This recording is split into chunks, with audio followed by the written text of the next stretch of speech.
One of our top stories this afternoon, an officer has been killed in Delft, while two of his colleagues have been wounded in an early morning attack.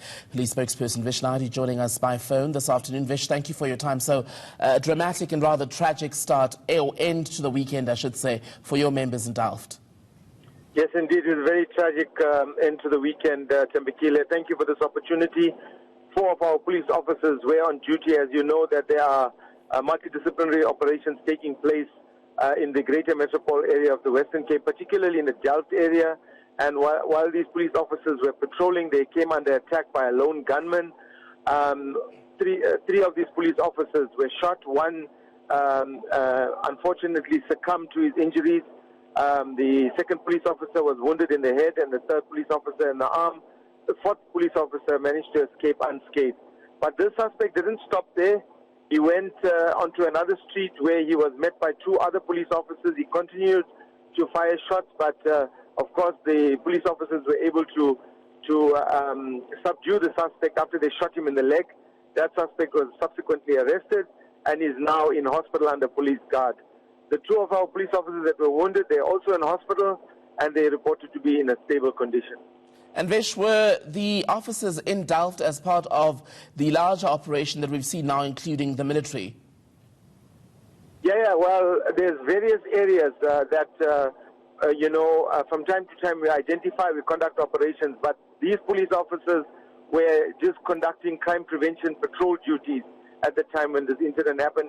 It wasn't an operation per se. Remember, we have saturated the area of the Cape Flats with different approaches, but this one was just a crime prevention patrol that were taking place. And this man then, who's in custody now this afternoon, shot also in the leg by officers in the second attack that he tried to pull off. What do we know about him? Was he known to police? Well, of course, for now we are unable to really interview him. He's not in his sound and sober senses, for the lack of a better word. He has been wounded. We have to get a go-ahead from a medical practitioner when we can speak to him. But of course, even though he's there, he's still facing charges of murder, 2 counts, at least 4 counts rather, of attempted murder, unlawful possession of firearms and ammunition. And depending on how the investigations progress, he is expected to face more charges. So once we get a go-ahead from the medical doctors, we will interview him to find out exactly what may have motivated this unprovoked attack on our police officers.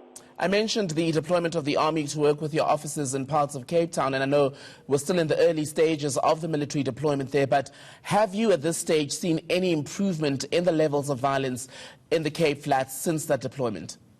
Remember, our deployment is a week old, or just over a week old, and we're talking about trying to overcome issues that have been taking place in the area for decades. So it's a start. We have been making great strides in terms of identifying the criminal hotspots in these areas. We have made significant breakthroughs. We will be announcing them in a very near future.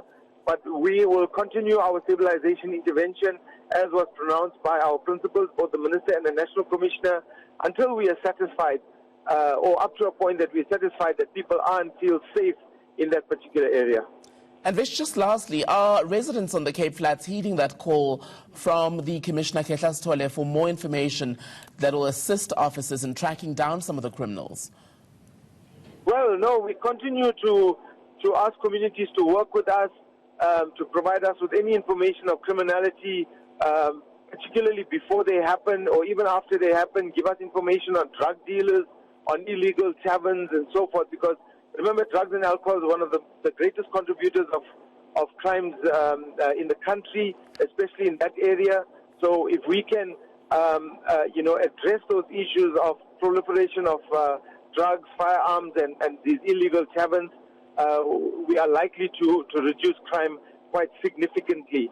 So we are appealing to communities to work with us and also to strongly condemn attack on the police officers, because they are there to ensure that innocent people's lives are protected and that those innocent people can feel safe and live safely. National Police spokesperson Vish Naidoo, as always, thank you for your time.